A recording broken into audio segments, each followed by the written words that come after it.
everyone, my name is Taylor Stewart and I'm a member of the FCCLA Leadership Training Team, and not that long ago I was in your shoes as a state officer. I hope you guys are just as excited as I am to be here in Music City, Nashville, Tennessee for the 2017 National Leadership Conference. State officer training was my favorite part of my NLC experience when I was in school, and I'm sure it will be yours as well. I love networking with my peers from across the country who are just as passionate about this organization as I was.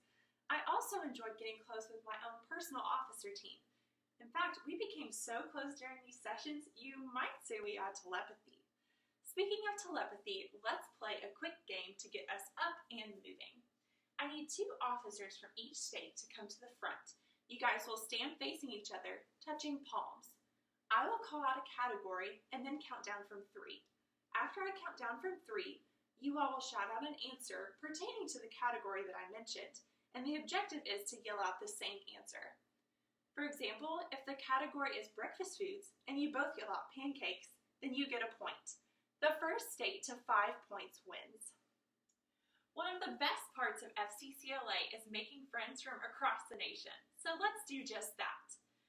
Within your officer team, divide up into 3 subgroups as evenly as possible. Then, with your subgroup, mix around the room and pair with 2 other subgroups from other states. So, for example, if you're a Florida subgroup, pair with a subgroup from New York and Indiana. After you've introduced yourself, make a secret handshake for your group. The purpose of this workshop is to make you the most effective state officer you can be.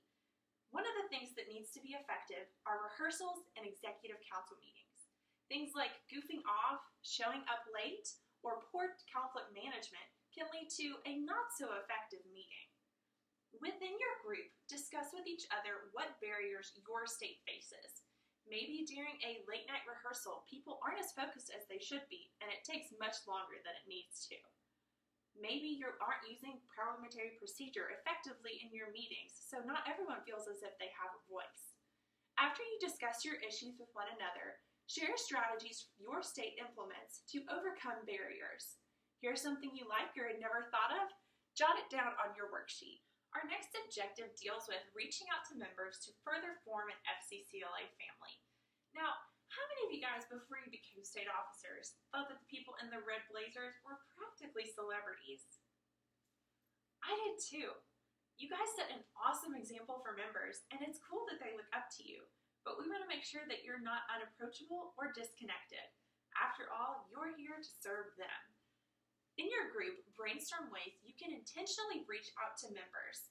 Maybe you'll attend a district or regional meeting to personally ask members what your team can do for them. Maybe you'll give a chapter a shout out on your personal social media page. As you discuss, write down good ideas.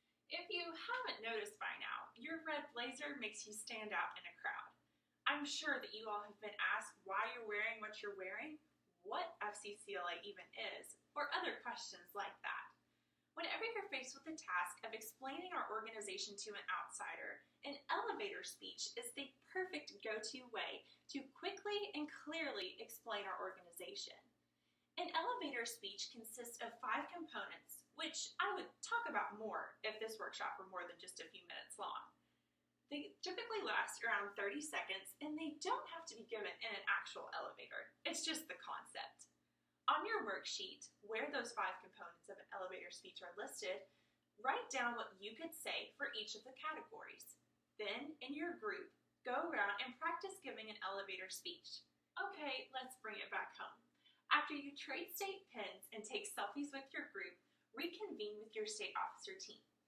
Then, share ideas that you learned from other states during this workshop. Finally, think about what legacy you want your team to leave behind. As much as we all hate to think about it, you're not going to be state officers forever. There will be a day when you're handing over your office and most likely crying if you're anything like me. Think about what you want your team to be remembered for. Do you want to be remembered that you are really funny, really friendly, really passionate, dynamic? Think about your vision and discuss it with your group, and then share with the workshop. You have the opportunity to change FCCLA.